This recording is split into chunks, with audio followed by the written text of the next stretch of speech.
Okay, so we're going to go ahead and get started. And I am going to get out of the chat box. I've been replying back to you guys, but feel free to post your question throughout the entire webinar. So on your chat box, if you're on a desktop, you're seeing it off to your right.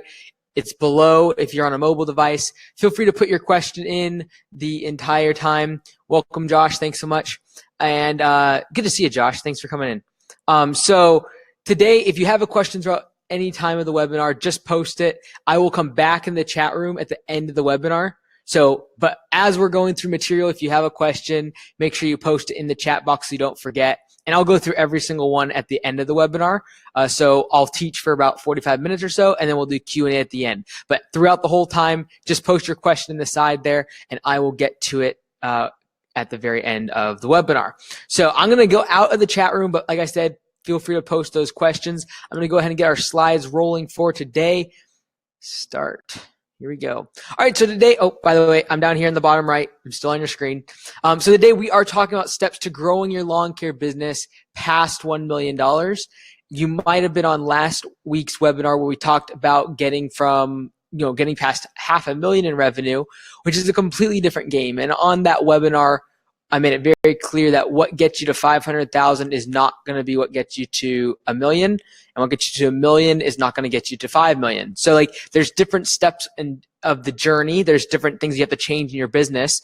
And so today we're going to be talking about really so if you're at 100 or 200,000 in revenue, these things are not the things you should be focusing on necessarily right now. They're important that you'll want to know them if you want to grow a business that's $1 million plus. But if you haven't listened to last week's webinar and you're still 200,000, you need to listen to last week's webinar because it talks about the systems you need to get to even $500,000. And if those systems aren't there, the foundation isn't built, getting to $1 million is just not going to be possible because all the things we're talking about today are built on the foundation of systems. And so listen to last week's webinar if you are still not up to $500,000 in revenue. This is for the business owner that's doing 4, 5, 6, 7 in revenue and trying to break through to get to that $1 million marker in their lawn care and landscaping business. So first off, let's go ahead and, oh, by the way, you'll see this offer thing depending on what device you're looking at. If you ever at any point want to schedule a time to talk to me about the Augusta Lawn Care franchise, feel free to just click on that button and you can set up a time with me for 30 minutes to talk on the phone. But anyways, let's go ahead and get started. All right, so today we are going to be talking about, this is kind of the outline of what we're going to be talking about. First of all, I want to kind of discuss why $1 million. Why is that the number we're talking about in terms of growing your business, and why do you need to grow your business to $1 million? Why can't you just grow it to $250,000? Or why do I think $1 million is so important? If you listen to the podcast, that will be a little bit of repeat and kind of a overview of stuff we've already talked about on the podcast. Myths, I'm going to talk about myths about a 7-figure company that is kind of common in our industry of people that think certain things about making $1 million business in the landscaping industry. Next thing is we're going to talk about some numbers. We're going to talk about the financial statement, the important aspects of the financial statement that you have to stay focused on, and a couple key elements in there. The next thing we're going to be talking about is the big 3, which is hiring, firing, and selling. We'll talk about that.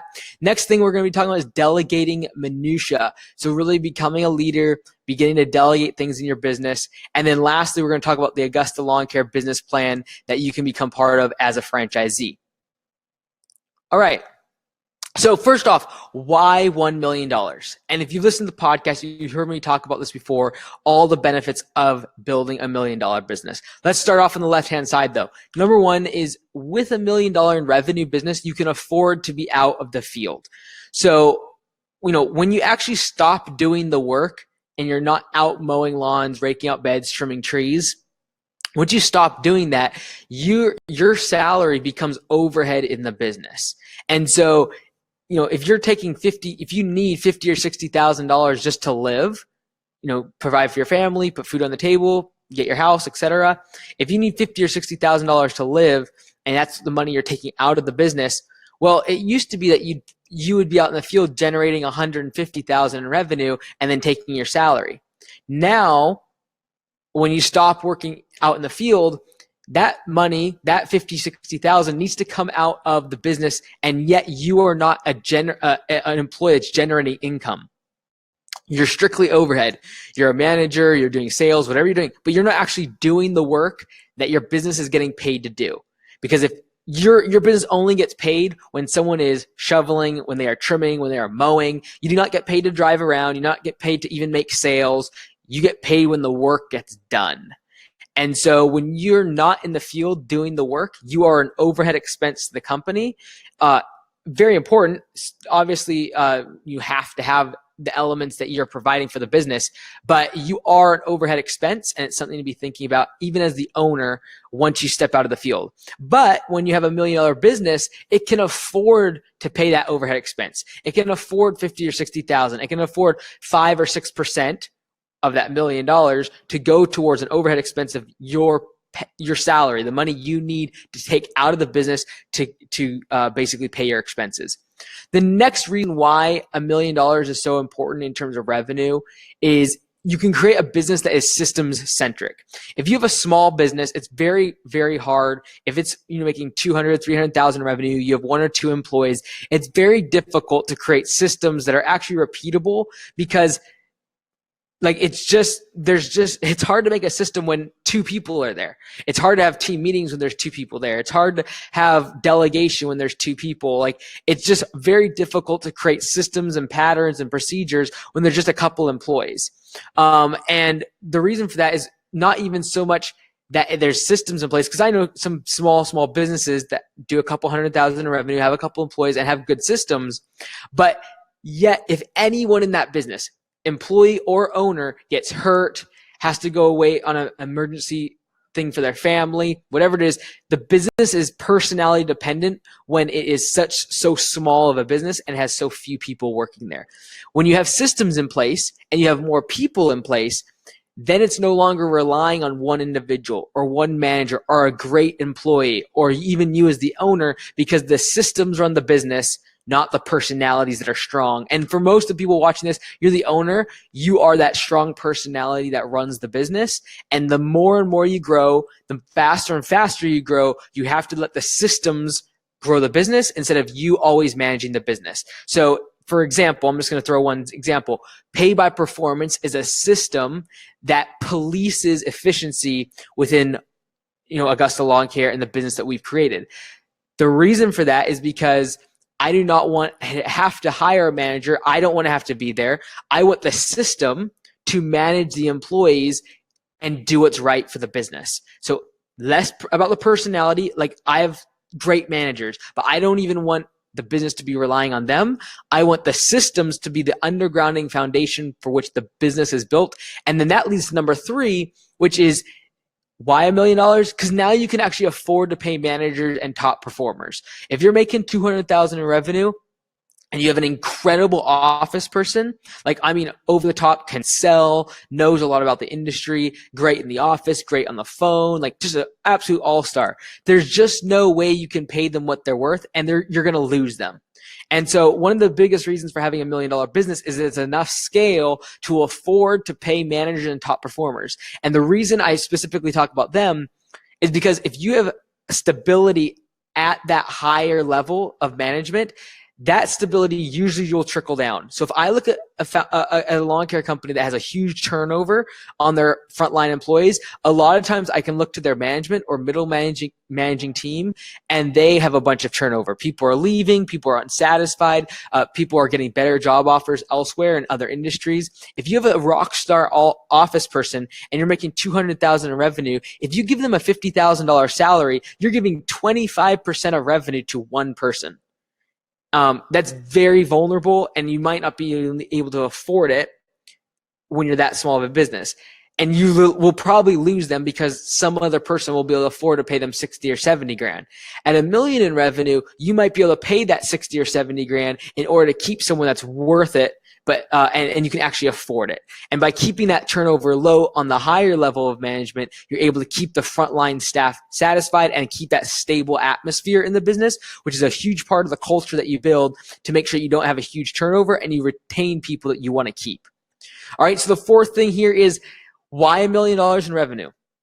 The numbers actually start getting interesting, and it gets fun to play with.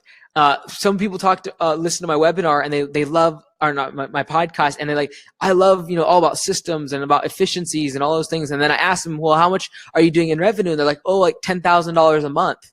And so like, $100,000 a year. And in my mind, I'm like, the time you spent to make the system is more than any of the efficiencies you're going to get from the system, simply due to the fact you don't have enough scale. So saving 2 minutes on your drive time is not a big deal when you have one employee. Like it's not a huge deal. When you start getting $1 million in revenue, 10, 15, 20 employees, now when you make little changes and you start working on the business, you actually get measurable results, and it becomes the best use of your time.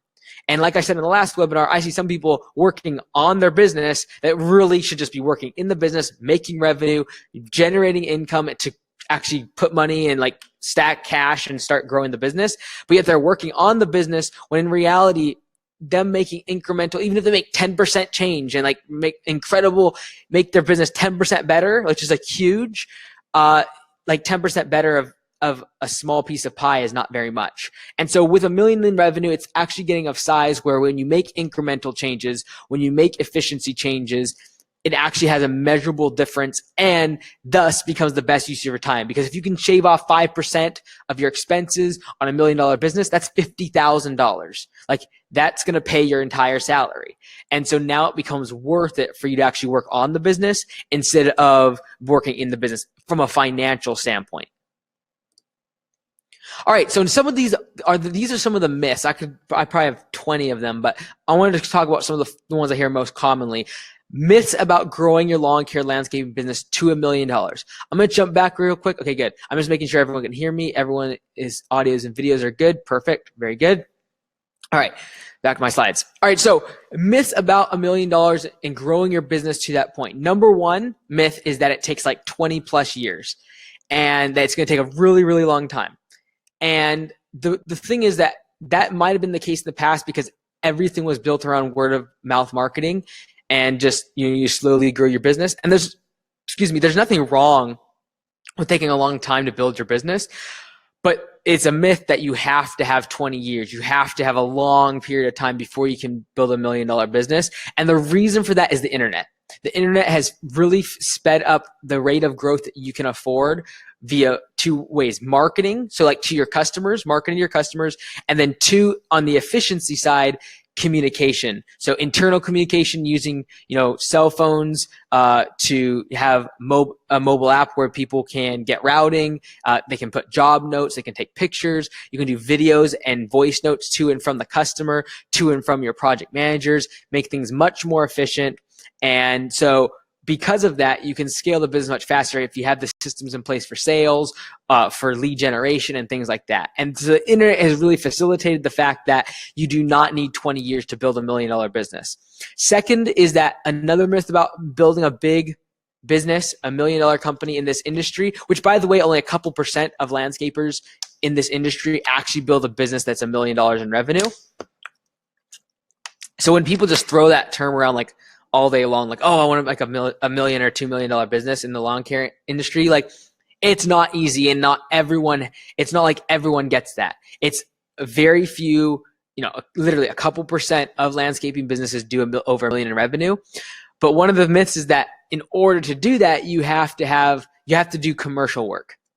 And you have to get into either commercial maintenance or you have to get into commercial install on really, really large, strip malls and large apartment complexes and school buildings and city and government contracts. And you have to go commercial. And residential does take longer. And I'm not about to lie about that. Like, going residential does take longer, but it also allows for greater value price elasticity, which means the customer is more elastic or more fluid on the amount they're willing to pay due to the value of what you provide. That is the professionalism, the speed of communication, the uniforms, the trucks on the logos on the trucks, everything, the systems of the business being efficient. All of that is value to the customer, and therefore they're going to be a little bit more elastic. They're going to be a little bit more willing to pay more money, whereas commercial, traditionally, they're going to get more people bidding on the job. They're going to the lowest bidder. If you're going to a government bid, they literally might in the contract say whoever is the lowest bidder is going to get the job, that as long as they meet certain criteria. And so it's a race to the bottom. If you're competing against a massive Brightview or Brickman or whatever, like, and they come into your area, commercial is going to be tough if you're trying to go for those big contracts. And I don't mean tough in terms of getting to $1 million in revenue. I mean making the millions easy in terms of revenue wise, but actually generating a profit and having a business that's based upon value instead of just price is going to be hard. Third thing, and by the way, I think the first thing that automation will knock out is those commercial type jobs where it's very much based upon labor and less about value.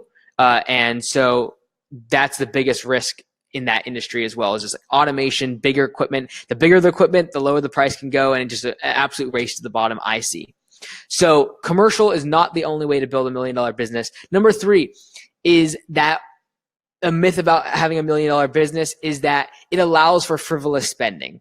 That because you have $1 million business and now you're running this massive business, that you can now buy stuff whatever you want. And like, you can go into debt because you're making so much revenue, it's just going to pay for it. You can afford the loan. You can afford the monthly payments because you've got so much $1 million coming in. The more and more money you make, the more and more you realize that $1 million is basically nothing. And it's not a lot of revenue in this industry, where as you get bigger, your margins tend to decrease as you scale. And so the thing that you got to remember, and one of the myths is like, oh, if I can get it to $1 million, I'll buy like new trucks for all my guys, and I'll buy the brand new 52-inch mowers stand on, and then I'll have like a stand on 52, and then I'll have like a 36, and then I'll have a walker, and I'll have those on one truck, and that's when I'll go get the bigger trailers. Like, just because you get $1 million in revenue and to have that size of a business does not mean you need or want to get the biggest and the best, because that's not what you got you there. You did not get to $1 million in revenue because you had the nicest trucks, because you had brand new trucks every year, because you had a $70,000 track loader. Those are not the things. Your customers do not see your balance sheet. They do not see how much the equipment's worth. They don't see how new it is. All they want to know is value. And I can paint a 5-year-old vehicle, pay a fifth of the price as a brand new one, and I can paint it and it look brand new. It's 5 years old and 20% of the cost of a brand new vehicle. So just because you have $1 million business, the myth out there that if you get to the promised land of $1 million in revenue, that somehow you're going to, new equipment is there and big trucks are there and bigger contracts are there. It just does not allow for frivolous spending personally or in the business. Another myth about $1 million business is, like I said, $1 million is not a big business. All right. You're still vulnerable. We're still small businesses until we hit 50 people. Like, the SBA determines up to 50 people, employees, you're still a small business. And so the small business, we're the most vulnerable. At $1 million, you're doing good in this industry. Like I said, you're a couple percentile in the top in terms of revenue of this industry, but you are still vulnerable. And so in that position of making $1 million, $2 million in revenue, you're still vulnerable. However, there's two options. One is and there's no good and bad here. It's just like there's two options to go here.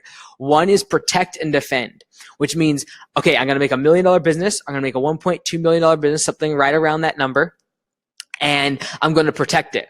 How do I do that? I'm going to make systems. I'm going to train people. I'm going to really make videos about my training methods. I'm going to really create systems that are very, very precise, have an operations manual, have everything laid out, and really protect what I have. Or two, you go on the offense. And that's like, you know what? I'm still going to go pedal to the metal. I'm still going to push. I'm going to continue to grow the business. I want to make it even bigger. I want to have it where eventually one day it gets acquired by a big player in the industry. And so those are two different ways to do it. Most people opt for number one, which is usually the safer, better option for most business owners, which is create the systems, make sure that you are increasing efficiency and making more profit. Once you get to $1 million, $2 million in revenue, very few people have the desire to actually go on the offense during this time, which is like accelerate to 5 million. And so that's just the decision you make as a business owner. Do you defend and protect and make systems and like build the moat around the castle, or do you go on the offense and continue to go on conquests and continue to take out other lands, if we're using that in that analogy? All right, so let's jump into it. In terms of what you need to know to grow, the steps you need to have to get to $1 million in revenue. So I'm just going to make sure everyone is still hearing me good. All right, fantastic. All right, so the first thing first is the financial statement. And the first thing I want to impress upon you tonight is the top line of the financial statement is the most important thing if you're trying to get to $1 million in business. And I'm going to put fine print to that, obviously. But at the end of the day, you're a sales organization that just happens to be selling lawn care and landscaping services. All right. So you really have got to get focused on growing top line revenue. Everyone had a financial statement. At the top, you have your revenue, and then you have all your costs, and then you have a bottom line profit. And some people get really wrapped up in the profit, but if you're actually trying to get a scale and you're actually trying to get to $1 million in business, it's okay to focus primarily on that top line revenue and just drive to $1 million as hard as you can.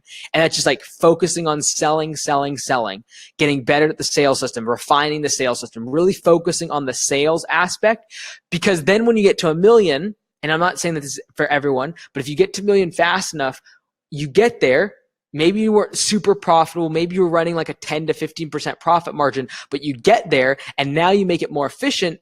And because you're of size, those efficiencies, those changes, those systems that you implement and are refining, they actually start moving the needle. So you go from a 10 to 15% margin business to 15 to 25% margin business. So it's just two different ways of looking at it. More conservative approach is going to make those systems early, like we talked about on the last webinar, make them at 200,000-300,000, and you're going to grow the business that way, more profitably and more of a systematic way of getting to $1 million in business.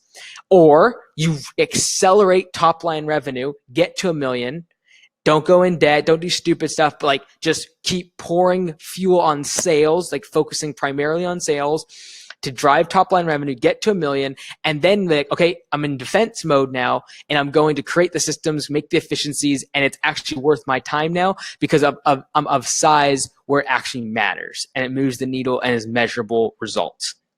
So the top line of your financial statement is important. Figuring out a sales process is important. The top line of your business, that income is all you want to be looking at. Now, I don't know what our profit was the first 1 or 2 years at Augusta. I definitely know what our top line revenue was. I definitely know what our projections were at our offsite meetings. I can recite them off exactly what we were trying to hit, where we got all of those percentages, because I was focused on one thing, and that's grow top line revenue. Because I knew that I didn't want to be out in the field. I knew that in order for me to go step away from the business 100% like I am now, it had to be of size enough, had to be over $1 million. It had to get a size enough to actually matter and for me to be able to afford managers. And so I accelerated to that $1 million marker, focusing primarily on top line revenue, growth, figure out how I can just get by and grow top line revenue, grow sales, make better sales systems.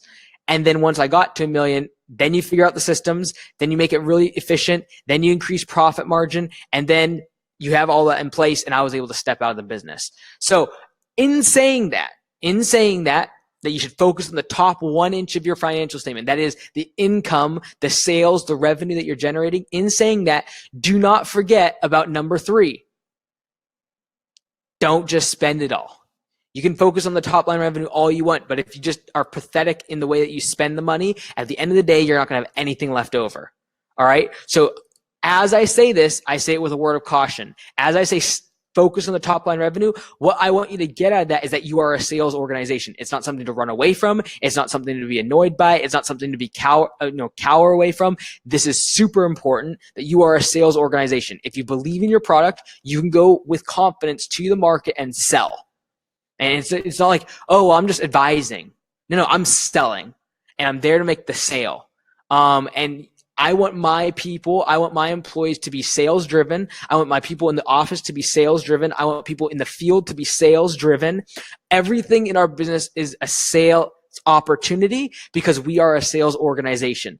If my frontline employees, if they are about mowing, they have business cards that say their name, they have door hangers, and they know they have a way to make more cash by getting sales, because that's all we think about is making more sales. So today, Saturday, I wasn't at the office. They're probably wrapping up right about now, but like they were working, and I know that they finished a job, and then one of the project managers upsold the customer, and they went back to the job site and did more work. And so why? Because he knows that we incentivize sales. So that customer had another need. The need needed to be met by next week, and we were already, our schedule's booked out. So the project manager went back to the job, sold the customer on the price and everything, and perform the work. Why? Because we incentivize and we train around sales. We're a sales organization. We just happen to be mowing lawns, happen to do landscaping, but we sell. And it's not something to think that it's slimy or bad. If you have a good product, if you have a good service, there's nothing to be ashamed of in saying that you are a salesperson.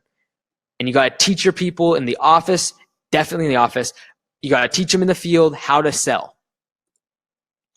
All right. Know thy numbers. This ties into kind of the fine print that I just talked about. So we talked about your top line revenue, focusing number one on revenue and sales to get to that $1 million marker. But in that expense column, you've also got to know your numbers. All right. So on the top there, you can see the founder of JCPenney had a quote. He said, "Growth is never by mere chance. It is the result of forces working together."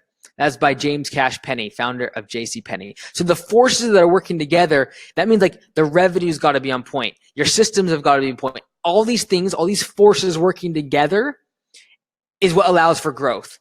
And so growth is never just mere chance. That's what JCPenney was saying. So you've got to know your numbers.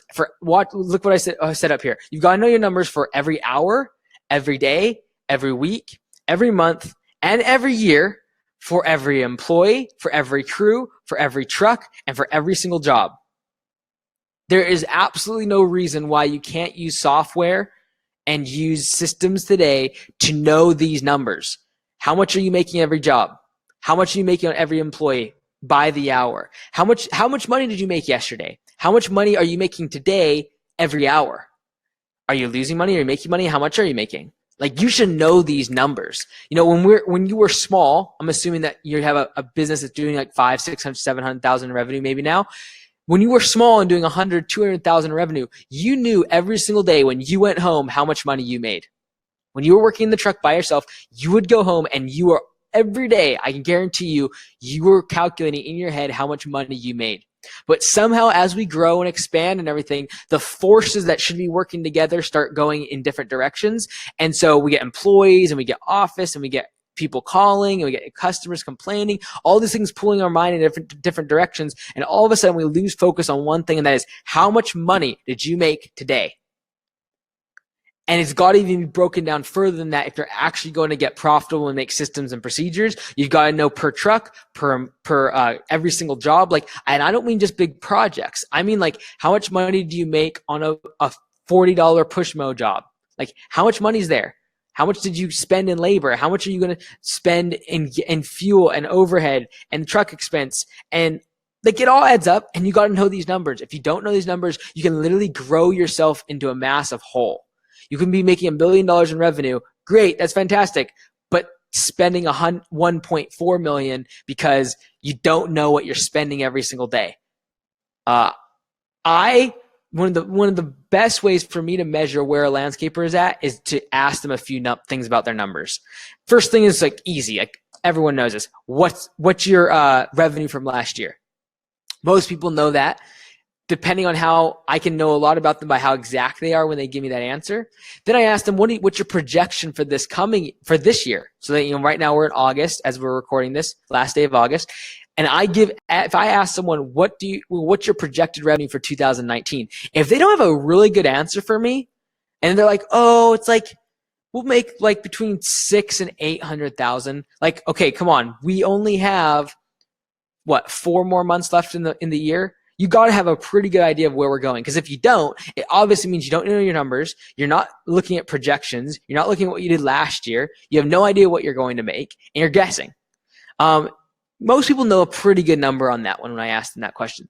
But when you start digging deeper and you start, okay, so you're paying, what is your labor ratio? That's another one that most people don't think about. It's a really important one. At Augusta Lawn Care, we expect our franchisees to report that number every single day. What's your labor ratio?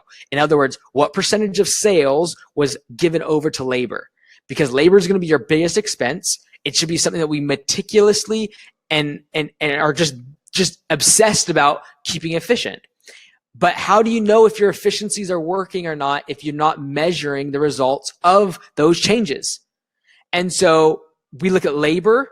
So let's say you made $1,000 and then your labor was $400. You had a labor ratio of 2.5. So basically 2.5 times your labor was your revenue. All right. So now if you were getting down to where like 50, 60% of your revenue was going towards labor cost, we start having a problem. Different markets are different. Some places in the US, it's like 30%. You can get away with 30% of your revenue going towards labor. Some areas in the country where the minimum wage is higher, things like that. In our state, minimum wage is $15 almost is in Seattle. To get someone to work at Augusta, they're starting at 18 if they just have hands, right? So like in the place like us, you're going to be more around 40 to 50%. But if you're like 60, 70% of your labor or of your revenue is going towards labor, we got a problem. And so knowing that number is something we require franchisees to know every single day. There's we can talk about later about some of the reporting that we do at Augusta, but like every single day we have what we call max metrics. So that's Max. He's our, here, I'll tilt this for you. That's Max. He is our mascot. And we have what we call max metrics. And that means every single day, the franchisee has to do a report. It takes them like 2 minutes to know these numbers. Every single week, they got to do those numbers. And the weekly ones take maybe 5 minutes, but they are some other key numbers that need to know every single week. It's the scoreboard for the team. It's the thing they show publicly to the team. Every single month, again, those are the numbers we're going to go over with that franchisee to know where they're at. We're going to have that monthly coaching call where they're going to go over their max metrics. That's the biggest part of the call is what numbers are you at? And then comparing that against everyone else in the system, because if you're too high in labor, okay, maybe someone else can teach you how to reduce 5 minutes in the morning, reduce time at the gas stations, reduce the time that it takes to load up the trucks.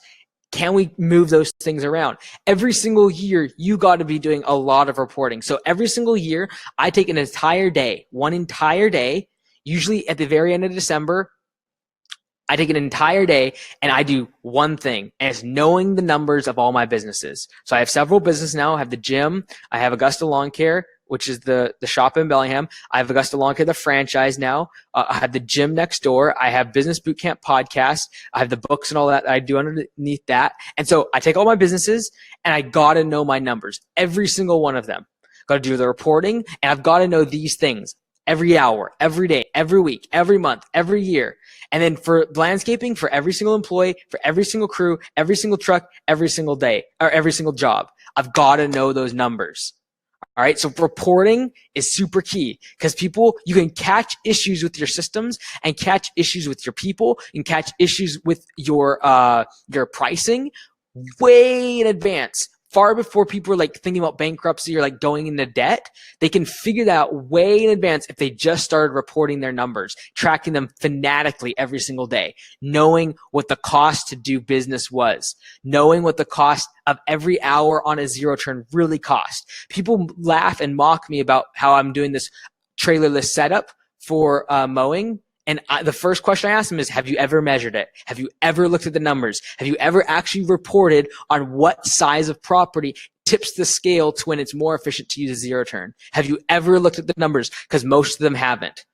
And the only way that I know that if you're having most of your properties under 6,000 square feet, I know from a number standpoint in my market with my labor rates and things like that and all the numbers we have, I know that if it's below that, a trailerless setup without a zero turn is going to be better for you. All right. So, if you're doing commercial and everything, it's a totally different ballgame. If you're doing 50,000 square foot on average properties, it's a different ballgame. But I know my numbers, and you have to know your numbers. You've got to have an answer for why you do what you do. And I talked about at the conference last year about sharing your numbers with your team. And some people after the conference, when I followed up with them, they said, well, we didn't do it. I asked why. They said, we don't know our numbers enough to where if they ask questions, we'd have answers. Why? Because they were guessing. And so if you're guessing, you've got to figure out a way to get reports and start knowing your numbers every single day, every single hour, every single job, at least every single job. You've got to figure out how much you're making on these jobs. And you start figuring out, okay, we made 50% on this one job. Well, we made 10% on this other job. We made 20% on this other job. And then you start seeing a track record. Oh, like you start realizing that on all the jobs with a certain project manager, you always get really low results. Or maybe you realize that you have a really low profit margin whenever you do a certain type of service. And you're way behind on budgeted hours, or you're way over on materials, and you start figuring out patterns and systems and fixing things. The problem is people don't fix things because they don't even know what's doing good and what's doing bad and what the results are. They aren't doing any reporting. And so know your numbers. It's easy to say that. Everyone knows that we should know our numbers. Everyone hates looking at their P&L though. Everyone hates looking at their balance sheet. No one takes the time. It takes a few minutes every day. Like literally a few minutes. So now at Augusta, I don't do the reporting. Every day, the office assistants, we have 3 office assistants and 1 office manager at the local shop. One of the office assistants, her job literally every single morning is to take 5 to 10 minutes and do a report. That report is going to go to all the managers and me. I get 1 text message every single day from Augusta, and that's that report. That's all I want to see. And then at the weekly meeting, there's one thing we're looking at, the report, the scoreboard. That's all we're looking at. All the numbers, everything is revolving around that. If we have a low score on our scoreboard, that's what we're talking about at the team meeting. If we had a really, really good score, that's what we're talking about at our team meeting, because everything in the business revolves around those numbers. If we want to give someone praise, it's because that number's high. And if I want to give someone a raise, I'm looking at the numbers. There's no guesswork when you actually start measuring things, because you know who's performing well. You know who's not performing well. And so reporting and knowing your numbers is imperative. All right, so now let's talk about the big 3.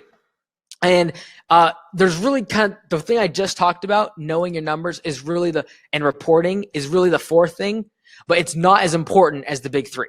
The big 3 is number 1 is hiring, number 2 is firing, number 3 is selling. If you could do these 3 things well, and you've got to figure these out to get to $1 million in revenue. I have yet to see a landscaping business where the owner is not really strong in one of these areas. Like, you don't have to have all 3 to be $1 million business, but I've never seen a $1 million company where the owner didn't, 1, get along with people and was really good with sales, or 2, had a really good knack for hiring and training and getting people onboarded, and it was good at firing people when they weren't doing good. I have yet to find a $1 million business that the owner doesn't have one of these 3 things done they're really good at. If someone can have all 3 of these things, they're slam dunk.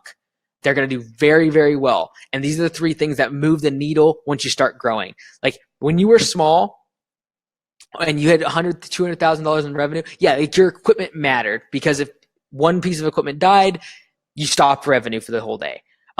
Now, when you have more scale and you're starting to grow your business past $1 million in revenue, it's all about your people. In this labor economy, it's all about who you're hiring, finding those people, attracting new talent to your business, finding as you're growing and scaling.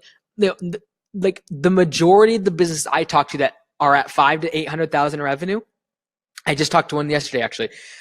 The reason they claim they can't get to $1 million or scale beyond where they're at now is labor. Why?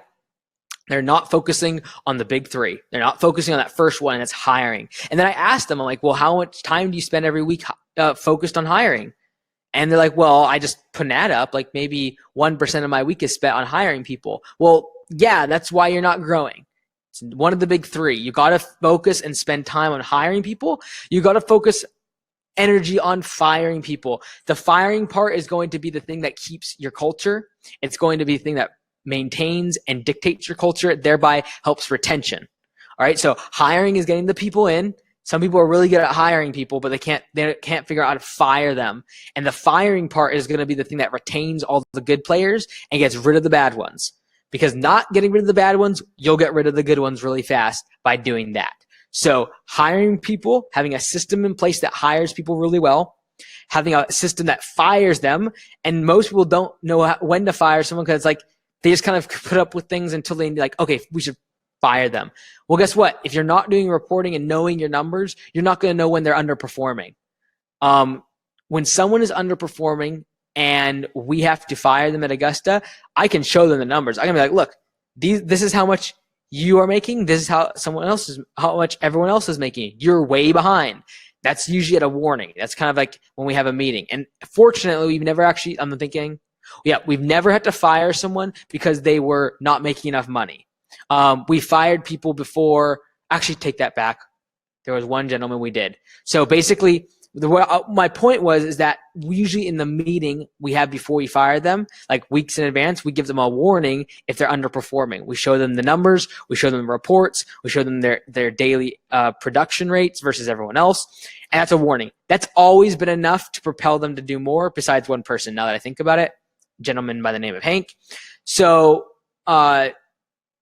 traditionally, though, what happens for most lawn care landscape business, they don't even know that someone's underperforming until like a year, 2 years down the road, and people just get away with stuff because they don't know their numbers. So knowing your numbers is really important, because if you don't know your numbers, you're not going to know when to hire someone. You're not going to know when you can afford to hire somebody.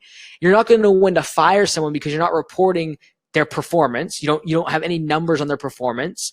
And then you really need to know your numbers, so that way when you're selling, you have confidence that the jobs you're actually selling are going to make profit, and that you're going to have a consistent profit margin that your business can rely on to hire more people. So this is a cyclical process here. If you hire good people and fire the bad ones, it gives you confidence on the selling, which therefore leads to growth and allows you to hire more people. And it's this continuous growth cycle where you're getting new customers in, you're getting new employees in, and you're kicking out bad employees. It's a continuous cycle.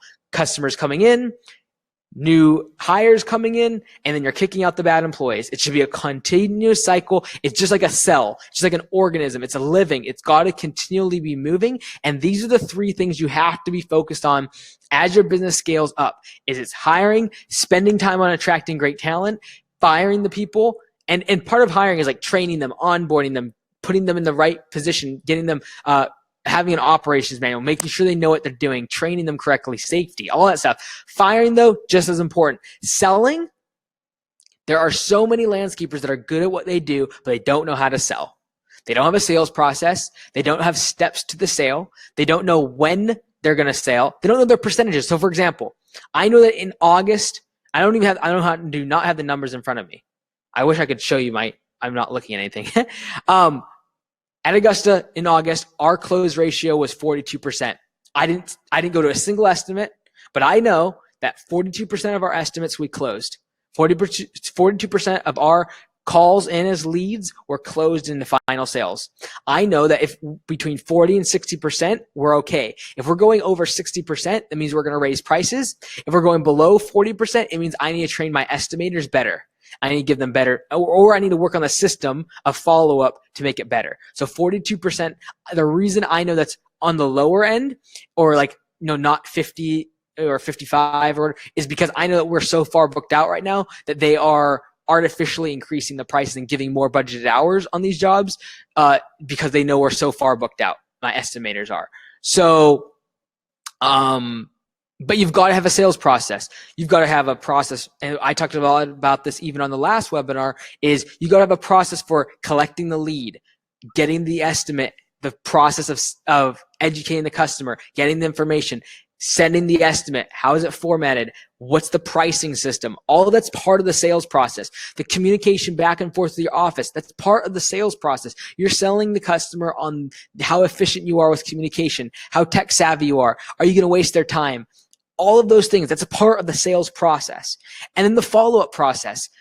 Do you have steps in place to email them, text them, call them after that estimate has been done? This is all part of the sales process. And if you're not fanatically thinking about hiring, firing, and selling and the systems around those three things, you will not be able to get your business much past $1 million. If you're good at one of these things, you can get to $1 million. I've seen people that are great at sales, landscapers that are great at sales, great with people, great with customers, just absolutely kill it at sales, and they'll make it to $1 million.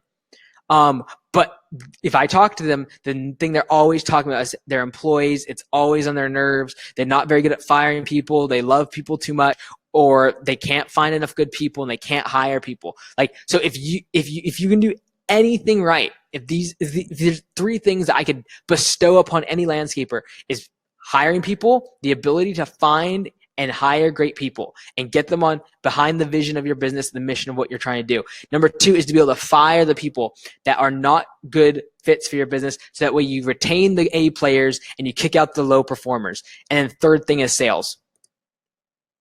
All right, we got a couple more slides here, then we'll jump into Q&A. If you have any questions, make sure you put them in the chat box, because now we're talking about something that is easier said than done, and that is delegating the minutia.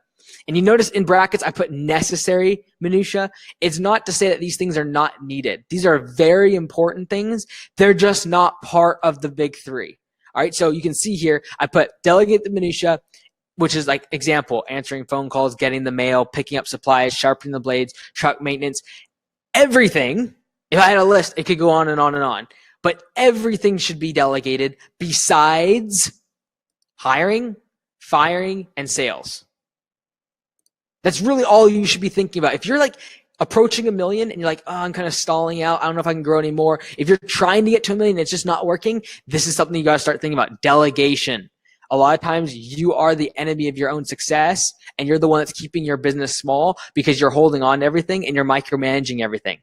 And this is easier said than done. It's easier to it's easier to say to delegate than to actually do it. It's very difficult to do this.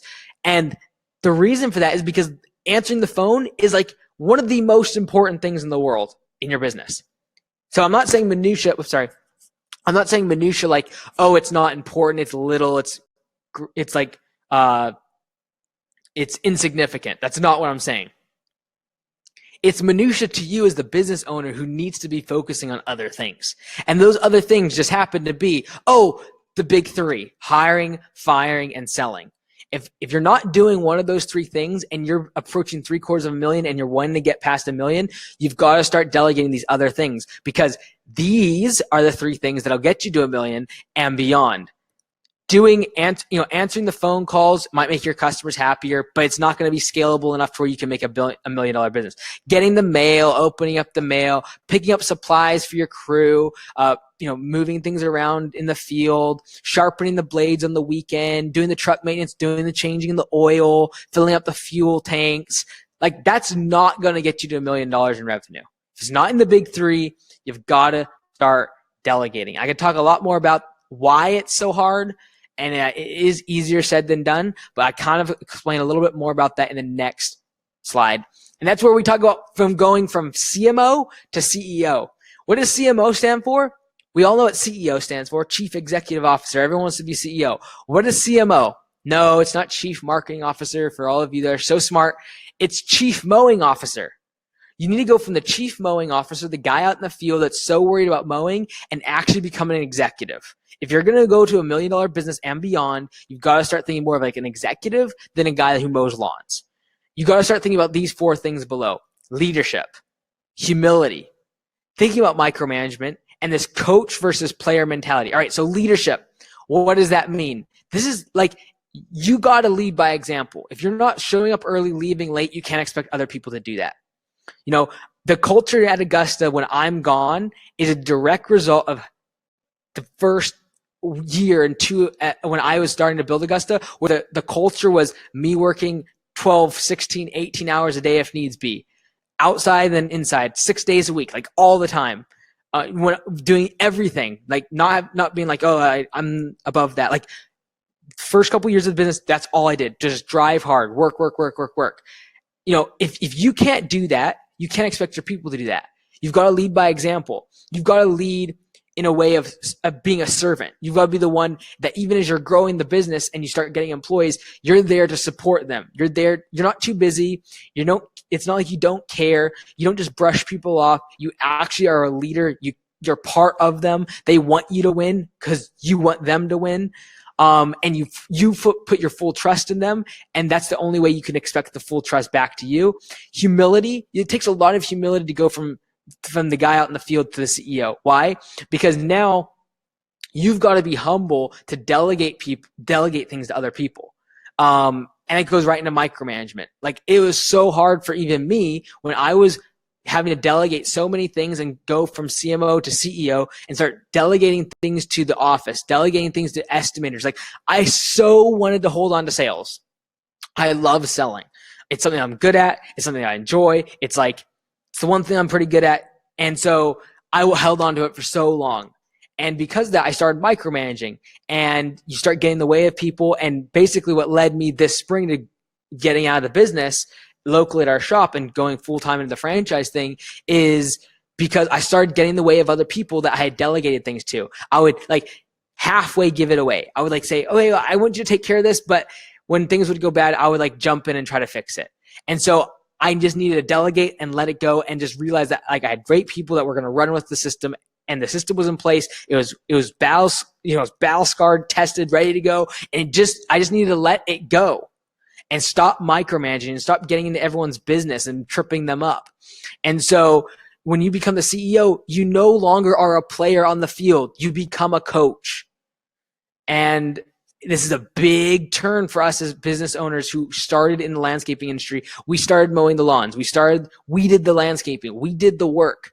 And it's very hard to switch out of mowing lawns and trimming trees to giving other people the opportunity and putting them in the best seat to mow the lawns and to trim the trees. Let's not get beyond ourselves, and we got to realize we're still in the landscaping industry. We're still about mowing lawns and trimming trees, but no longer are you the person doing it. You're no longer the player. The coach on the sideline should never get on the field. In fact, in the NFL, if the coach steps on the field, they're going to get penalized. If the coach was like, you know what, back 40 years ago, I could have thrown that pass and I would have been a better quarterback. And if they came running onto the field and I'm going to take over as QB, I guarantee you they'd get pummeled. The team would lose. People would get injured. The entire chemistry and culture of the team would fall apart if the coach got on to the field. All right. So one of the biggest parts for us as owners, as we scale our business and we start to become more of a CEO type position and being more of a leader, more of training, focusing on the hiring, focusing on the selling, focusing on the systems, tweaking things within the business. The biggest problem I see, and I am guilty of, is being the coach, trying to step on the field and be a player occasionally, and then hopping off and trying to be a coach. Doesn't work. And it's not right for an employee. It's not right for a player to backstab or say the coach is wrong about everything. We had to fire someone because that's what their mentality was. The coach is always wrong. The coach is always telling us to do these plays and do the jobs in certain ways, and they're always promoting certain people in the business. We fired the guy. You're a player. Get on the field and do the work. You're not a coach. But the coach, because that's who I'm talking to now, you as the owner, should not be on the field. And it's very hard to switch your mentality from being a player in the field to being a coach on the sidelines that is there to support, that is there to encourage, that's there to cheer on, is there to reprimand, is there to pull up when someone's down, is there to inspire, is there to really get the troops all together and create camaraderie. That's what the coach should be focusing on. So that's kind of the essence behind $1 million in revenue, getting your business to that level. And that's really my vision for Augusta Lawn Care and the franchisees is I want them to make $1 million business because you actually have a sellable asset if you have a business that has systems in place and is not personality dependent. And so my goal is for the franchisees to get to that $1 million marker. And the advantage of having an Augusta Lawn Care franchise is we have systems to actually manage the big three. We have systems in place that say, hey, this is how you should hire people. This is when you should fire them. This is the sales process. When people come here for 3 days as a franchisee and they're in this facility here and we do 3 days of training, literally half of that is about the sales process. Walking from when someone first calls you, a lead, a fresh prospect, all the way to the point of selling the job, the estimate process, the follow-up process, project management, work change orders, all of those things, all the way to the point of now it comes into email newsletters, strategy for getting reviews. All of that is part of the sales process. And so the big three is, that is the part of being a franchisee that's super valuable. And the financial statement and reporting, like, yes, we're looking at the top line revenue, but like I said, every day, every single week, every single month on the coaching calls, every single year, we have the max metrics, and we're always, ranking all the different stats of all the franchisees. So for example, if you're really, really low on really low on the totem pole in terms of when the rankings come out, if you're low on your labor ratio to revenue, you can go to the guys who are on the top in the system at Augusta and be like, hey, what are you doing? Like, can I come see the way that you guys do your morning routine? Can I figure out a way to make my system better, make my operation better? And then you can track and see, like, okay, what do I need to be working on in my business? What system should I be working on? You can look at the numbers and have the reports to do that. And then we've created standard operating procedures to delegate that minutia for you. All right, so standard operating procedures for answering the phone, a standard operating procedure for sending voice notes, for sending videos to and from the customer, for project management. Creating standard operating procedures for all of that minutia is what allows you to go and focus on the systems that are actually going to drive revenue and are actually going to get your business to grow to that $1 million level. So, again, there's an offer sign sheet there on the side that you can sign up for a phone call with me. Just go ahead and click that, and we can set up a time.